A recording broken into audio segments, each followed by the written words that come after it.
नमस्कार, जय हिंद। मैं इंडिया से हूँ। जैसे कि देख के ही पता चलता है, उतना इंट्रोडक्ट देने की ज़रूरत नहीं है। यहाँ की कुछ सिस्टम की बात, सरकारी सिस्टम की बात को लेके आपके सामने आया हूँ। सबसे पहले हमारे मोदी जी बोलते थे कि हमने रेलवे स्टेशन पे चाय बेचा है। चलिए, पता नहीं इस बात में कहाँ तक सच्चाई है, कहाँ तक नहीं है। भगवान करे सच्चाई हो तो वो ज़मीन से जुड़े हुए आदमी हैं। आज देख लीजिए, अगर हमें एक जन्म प्रमाण पत्र बनवाना होता है तो अगर कोई कामकाजी व्यक्ति है और जन्म प्रमाण पत्र एकदम अनिवार्य हो गया है, जैसे अपने बच्चे के एडमिशन के लिए स्कूल जन्म प्रमाण पत्र मांगता है, और वो कितना भी बड़ा व्यवसायी क्यों ना हो, उसका पर डे का आमदनी 3000 क्यों ना हो, उसे उस बिजनेस को छोड़ के 2-3 बार उस तहसील के बगल में बैठे, गलत शब्द का यूज नहीं करूँगा, लेकिन दलाली हैं वो, उनका चक्कर लगाना पड़ता है। जो नॉर्मली आज से 4 साल पहले सहज में 50 रुपया का फीस करता था, कम ही करता था, लेकिन ऑनलाइन वालों का भी खर्चा कैसे चलेगा, तो 100-150 लेते थे, बना के 1 हफ्ते में दे देते थे। आज उसी चीज़ को बनाने के लिए 100-150 से लेके 1-1 हज़ार से 5-5 हज़ार रुपया खर्च करना पड़ता है। दूसरी चीज़, आधार की चीज़ें। आधार यूपी में लगभग 95% लीगल आईडी बंद कर दी गई है। क्या मैं थोड़ा कैमरा को सही कर लूँ?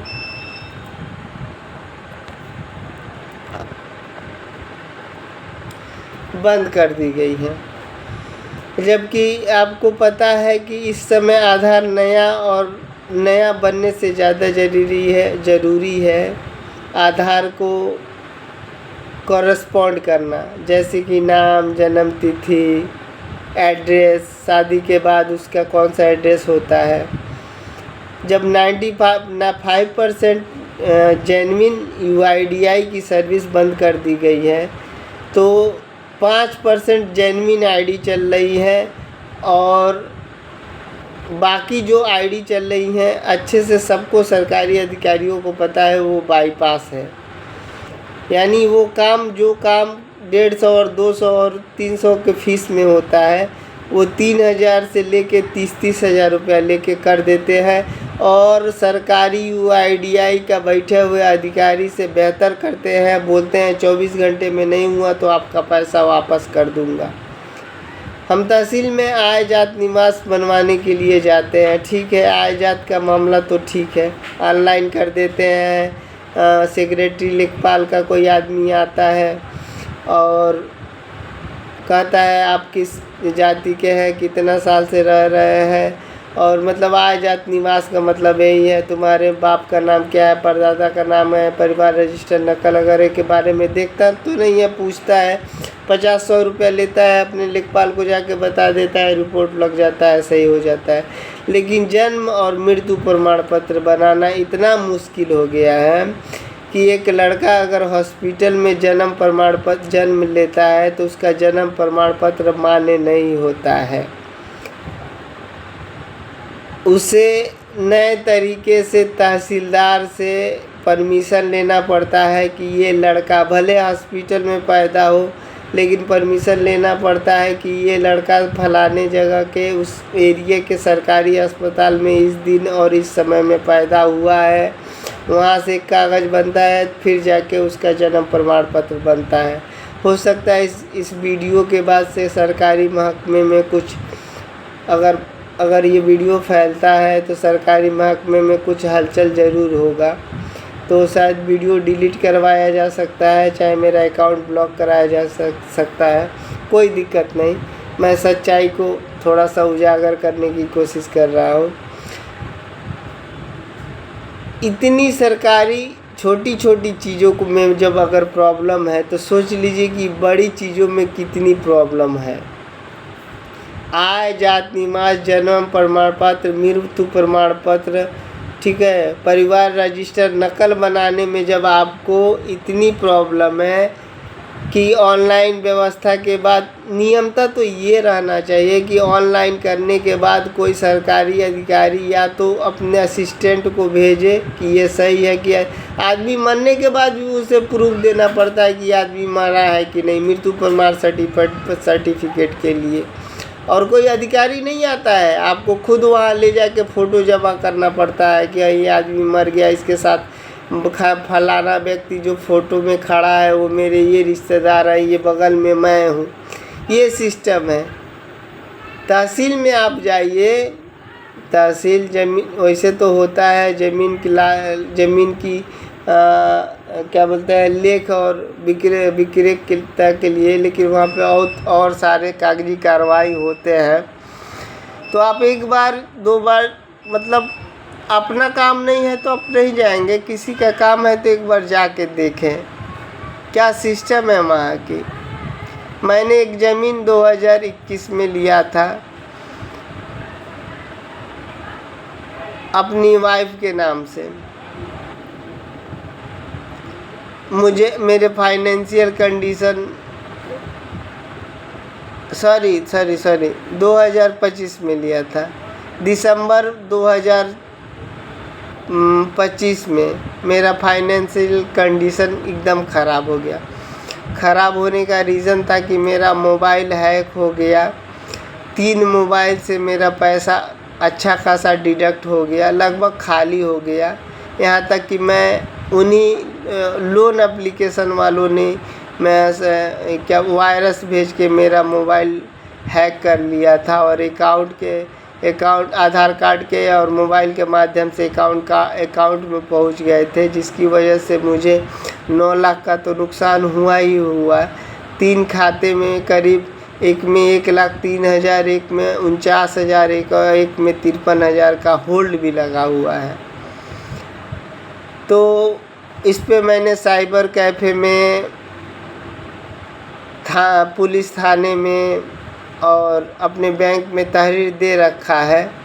और यहाँ का साइबर सेल जो है, मतलब लोकल की बात कर रहे हैं, सिटी की बात नहीं कर रहे हैं। सिटी वाले तो इतना एडवांस हैं, वीडियो में देख के पता चलता है। हम लोकल हैं, लोकल वाली देखेंगे, वो पता ही नहीं कर पाते हैं कि आपका ये पैसा कहाँ से कैसे किस तरह कटा। और एक ही पैसों को 2 से 3 बार क्लेम किया गया। जैसे मेरा एक क्लेम है, करेंट अकाउंट है, उस पर क्लेम है 32,310 रुपये का। वो क्लेम 3 लोगों ने 3 जगह से लगाया हुआ है, एक पुणे से, एक महाराष्ट्र से, एक गुड़गावा से। बताइए, एक ही पैसे को, ठीक है हम CSP चलाते हैं, स्टेट बैंक का CSP चलाते हैं, तो स्वाभाविक है कोई बोला कि भैया 5,000 रुपया हम आपके खाते में डाल दे रहे हैं, 50 रुपया आपको एक्स्ट्रा दे रहे हैं, आप हमको कैश 50 रुपया हमसे ले लीजिए।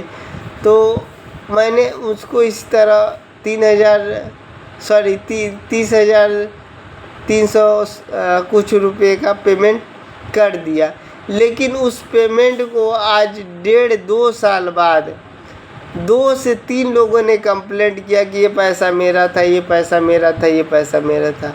बैंक में पता किया तो बैंक को कोई जानकारी नहीं है। बैंक, चूँकि बैंक से मैं जुड़ा हुआ हूँ, बैंक के अधिकारी खुद बोल रहे थे कि सुभाष ये मामला इतना पेचीदा है कि इस पे कहना बहुत कठिन है। अभी तुमको तीनों जगह जहाँ से ये साइबर केस लगा है, गुड़गावा, पुणे, ठाणे, इन तीनों जगह पे जाना है, अपना मिनी स्टेटमेंट पूरे बैंक का दिखाना है, किस डेट में तुम्हारे खाते में पैसा आया हुआ है।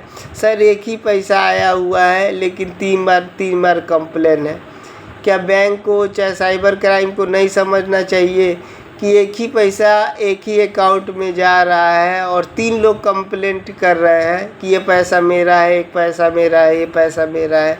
तो वो फ्रॉड कर रहे हैं, उस बंदे को हैरेस करने की कोशिश कर रहे हैं। चलिए ठीक है, अगर एक बंदा करता तो मैं उसको रिफ़ंड कर देता या उसके पर्सनल खाते में डाल देता, लेकिन वो भी नहीं। तो सरकारी सिस्टम के बारे में मैं थोड़ा बताना चाहता हूँ कि आय, जाति, निवास, जन्म प्रमाण पत्र, मृत्यु प्रमाण पत्र, ठीक है, अच्छे से जांच किया जाए। लोग इसके आड़ में बहुत फर्जी, जो लोग यहाँ के नहीं हैं, रोहिंग्या है, बांग्लादेशी हैं, वो अब जाके अपना जन्म तिथि सुधार करवा रहे हैं, उसमें जांच किया जाए।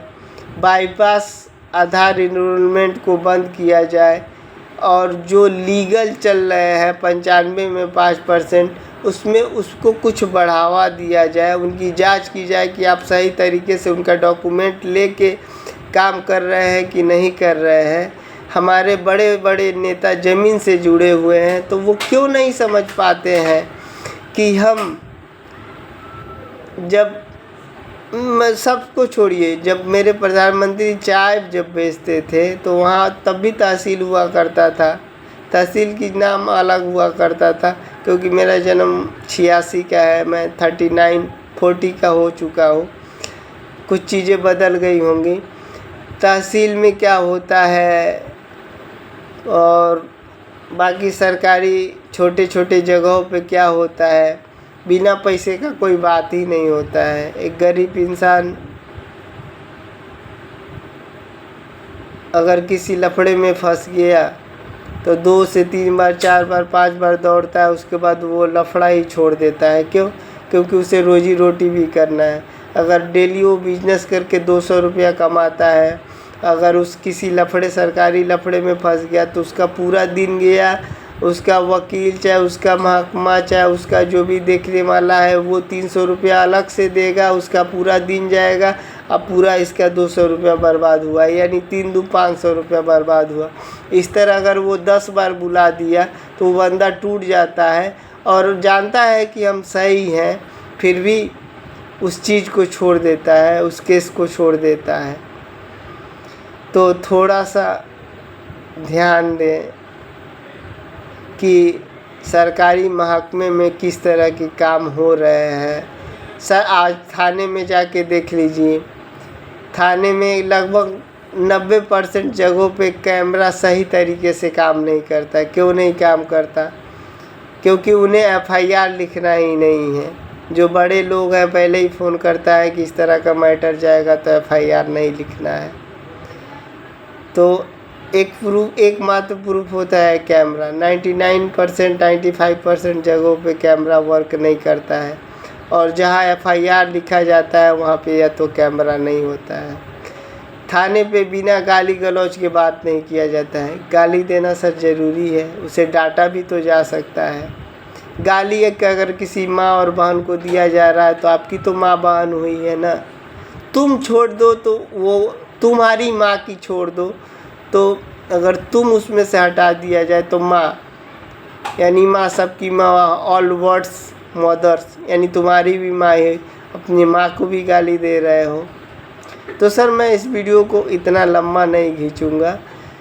सरकारी महकमे में जो चल रहा है नीचे से, और हमारे अधिकारी बोलते हैं कि हमने चाय बेचा है, नज़दीक से इस चीज़ों को देखा है, हमारी बहनें आज भी मजदूरी करती हैं, तो वो लोग इस सिस्टम को अच्छी तरीके से जानते हैं। मुझे एक खान सर का वीडियो याद है कि सिस्टम को एक आदमी नहीं बदल सकता। जैसे उनसे कोई पूछा कि अगर नायक फिल्म का अगर एक दिन का हीरो आपको बना दिया जाए, प्रधानमंत्री बना दिया जाए, तो आप एक दिन में क्या बदलाव कर देंगे? तो उनका जवाब मुझे बहुत अच्छा लगा, एक दिन में कुछ हो ही नहीं सकता। जब तक आप सिस्टम को समझेंगे तब तक एक दिन बीत जाएगा। लेकिन ऑलरेडी जो इस सिस्टम में है और अपने आप को कहते हैं कि हम नीचे सब तबके से हैं, उन्हें सब कुछ देखा है। तहसील में क्या होता है, कचहरी में क्या होता है, और यहाँ तक कि लोकल जजिस्ट्रियल कोर्ट में क्या होता है। जो केस नॉर्मल एक खेत का लीग का विवाद होता है, लीग मतलब वो गांव की भाषा में बोलते हैं डनार, जो कि 2 दिन में सुलझ जाना चाहिए, 3-3 साल लग जाता है। डाइवोर्स का सिस्टम सिंपल है, 2-3 बार कन्विंसिंग करवाइए क्या मामला है, क्यों नहीं रहना चाहते, गलती किसकी है, वैसे ही पता चल जाता है। 3 साल 4 साल चलता है, क्यों? लड़की को एलिमनी चाहिए। ठीक है, लड़की अगर अपनी जगह सही है, एलिमनी चाहिए, तो पति स्ट्रांग होता है, वो हर एविडेंस को, ये कोर्ट ऑफ अटेम्प्ट हो जाएगा, इसके आगे मैं नहीं बोलना चाहूँगा। तो सर मैं खुद इस चीज़ का भुक्तभोगी हूँ। मैं इसीलिए वीडियो को इसलिए बना रहा हूँ कि मैं अब बता दे रहा हूँ कि वीडियो बनाने का मेरा पर्पज़ क्या है। मैं बहुत खुशहाल फैमिली से हूँ। मेरा बचपना बहुत राजाओं की तरह बीता है।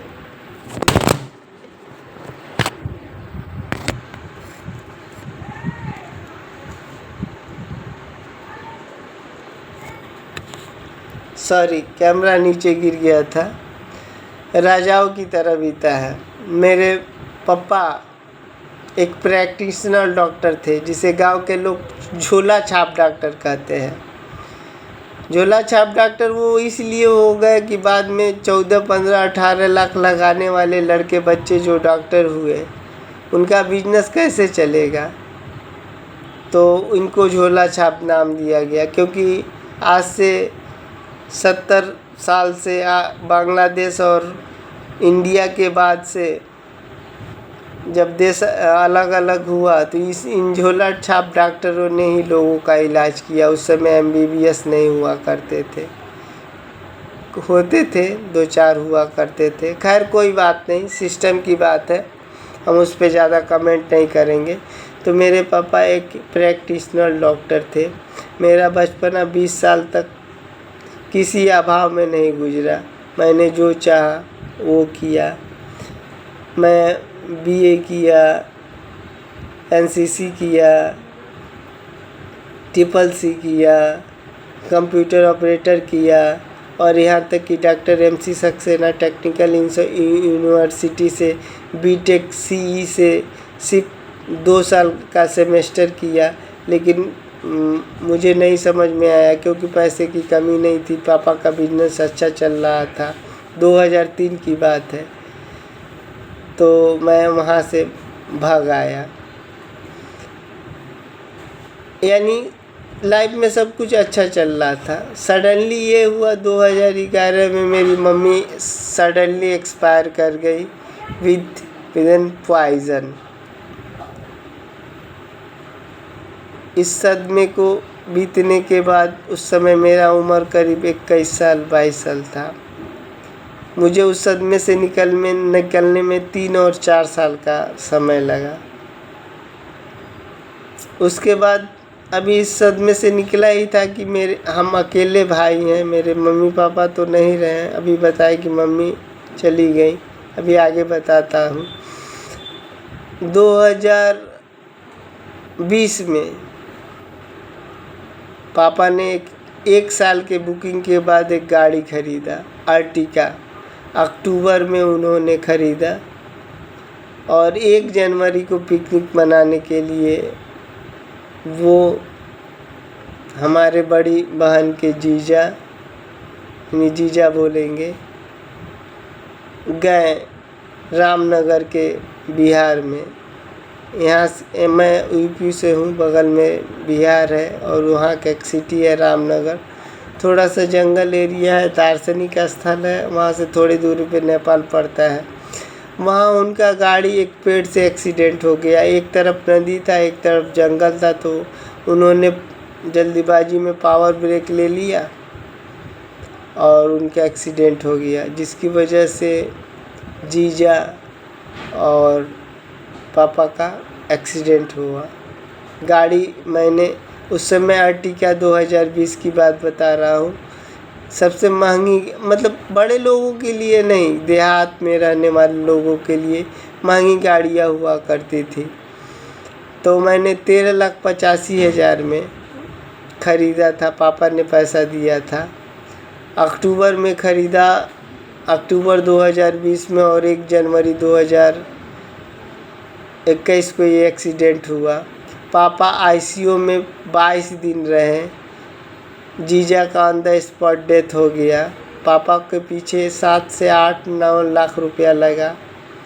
पूरा कोशिश किया मैंने, सारा इधर का बिजनेस छोड़ के उनको लखनऊ एम्स और गोरखपुर में अलग अलग आर्यन हॉस्पिटल, डॉक्टर संजय जायसवाल, इन सबको दिखाया। एक एक दिन का उनका खर्च 30 से 35 हज़ार आता था। 22 दिन तक कोशिश करा बचाने का, नहीं बचा पाया, डेथ कर गए। उसके बाद से मेरी स्थिति बहुत ज़्यादा ख़राब होने लगी। ख़राब क्या होने लगी जानते ही हैं। माँ पहले ही चली गई थी, बाप पहले ही चले गए। बाप का भी बाप मतलब सॉरी, मैं रिस्पेक्ट उनको बाप नहीं करना, मेरे पापा, उनका भी डेथ हो गया। 2 बहन की शादी कर चुकी थी। एक छोटी वाली बहन, जब मम्मी डेथ करा था 2000 में, तो उसका उम्र सिर्फ 6 साल का था। मैंने बहुत मुश्किल से लाड प्यार से उसे पाला था। कभी कुछ नहीं बोला। उसने जो मर्जी किया वो किया, जो चाहा उसने किया। हाँ, बाउंडेशन में रखा कि घर से बाहर नहीं निकलना है तो खुले में निकलना है, पर्दे की ओर से नहीं देखना है। अपना जो भी करो ओपन करो, ये एक दूसरे को ये ना लगे कि तुम डार्क में कोई चीज़ कर रहे हो। उसकी शादी मैंने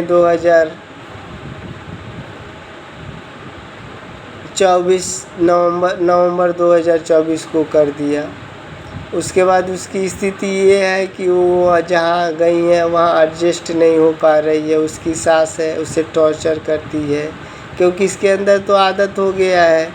क्योंकि इसकी भाभी सुबह उठ के सारा काम कर देती थी, तो इसको थोड़ा सो के लेट उठने का आदत था।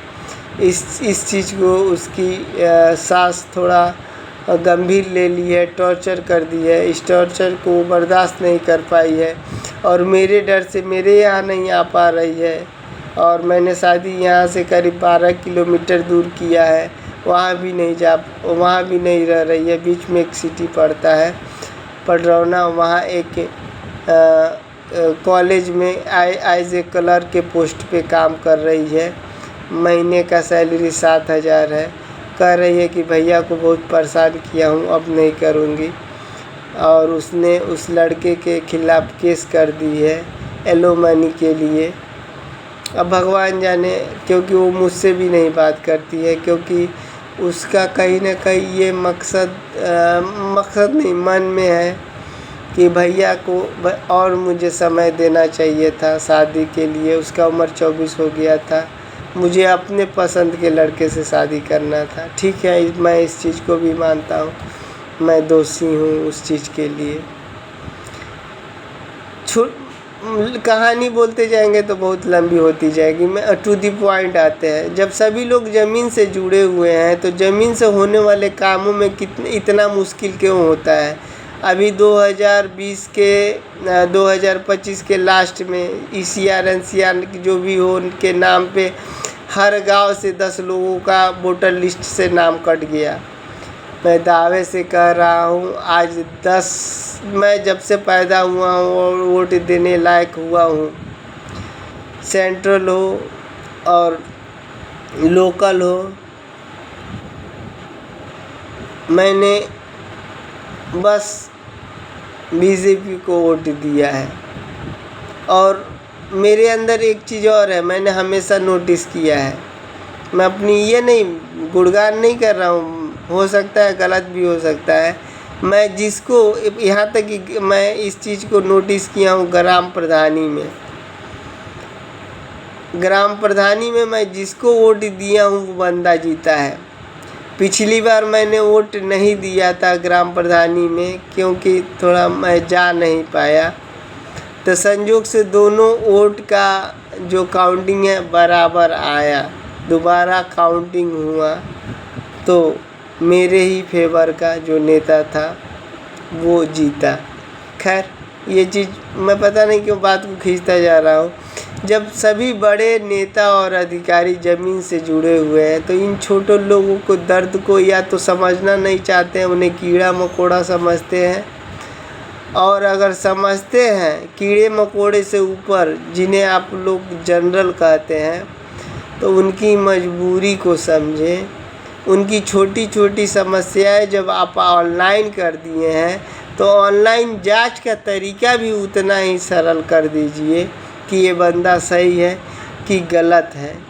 उसे अपना बिजनेस छोड़ के, हर आदमी के पास, मान लीजिए मैं एक CSP चला रहा हूँ, मेरे पीछे 10 लड़के तो है नहीं कि मैं एक को बैठा के 2-4 दिन 10 दिन दौड़ जाऊँगा। उसे अपना बिजनेस बंद करके दौड़ना पड़ता है। और ये एक आम इंसान और बिजनेसमैन के लिए बड़ा मुश्किल होता है। सर और सरकार से निवेदन है, जो कि मेरी है, खुल के बोल रहा हूँ, मोदी जी तो मेरे फेवरेट है, और योगी जी को तो मैं आने वाला प्रधानमंत्री कहूँगा। बड़ाई नहीं कर रहा हूँ, चापलूसी नहीं कर रहा हूँ, नहीं हुए तो अलग बात है, क्योंकि बीच में 1-2 स्टेटमेंट ऐसा भी आया है, जैसे ट्रम्प ने गाली दिया इंडिया को तो मोदी जी कुछ नहीं बोले, और वो एक इंस्टा फाइल की इंस्टेंट फाइल खुलने वाला था और खोले जाने की कोशिश किया जा रहा था, वो भी नहीं खुला। तो ऐसा नहीं है, जो सही है सही है, लेकिन मेरे लिए अभी मोदी जी से ज़्यादा योगी जी को मैं मानता हूँ कि वो ज़मीनी रूप से लगभग सब कुछ देखे हैं। एक तहसील में क्या होता है और एक थाने में क्या होता है, और थाने में एक बड़े लोग के साथ क्या होता है, एक मीडियम लोग के साथ क्या होता है, और एक गरीब लोग के साथ क्या होता है। अगर इस पे आप थोड़ा सा CCTV के, आप तो डायरेक्ट नहीं, कोई CCTV के माध्यम से कंट्रोल कर सकते हैं। CCTV हर सरकारी जगह का अनिवार्य होना चाहिए कि 24 घंटा ऑन रहना चाहिए, हर 6 महीने का रिकॉर्ड सेव रहना चाहिए, डिलीट नहीं होना चाहिए। तो देखिए सर, क्राइम कितना कम हो जाता है। मैं पीड़ित हूँ किसी चीज़ का, इसीलिए इतना बयान और अपनी बातें कह रहा हूँ। बाकी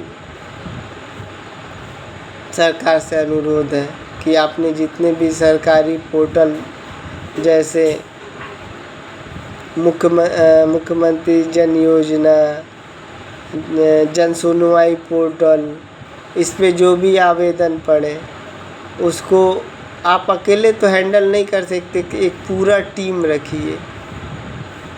मेरे साथ खुद दिसंबर में मेरा अकाउंट स्कैम हुआ, मैंने थोड़ी देर पहले बताया, उसमें से 9 लाख रुपया कट गया। 3 एप्लीकेशन दिया, साइबर कैफ़े में दिया, साइबर ब्रांच वाला से बोला कि सर मेरे पास यही लास्ट पैसा बचा हुआ था, मेरे मम्मी पापा नहीं हैं, और मुझे ऐसा ना हो कि घर का खर्चा ना चला पाऊँ। तो आदमी, कुछ लोगों के लिए समाज में रेपुटेशन बहुत मायने रखता है, मुझे सुसाइड करने की नौबत आ सकता है। 2 लफ्ज़ ने उसने कहा, जाओ साले मर जाओ। कैसा लगा सुन के आपको?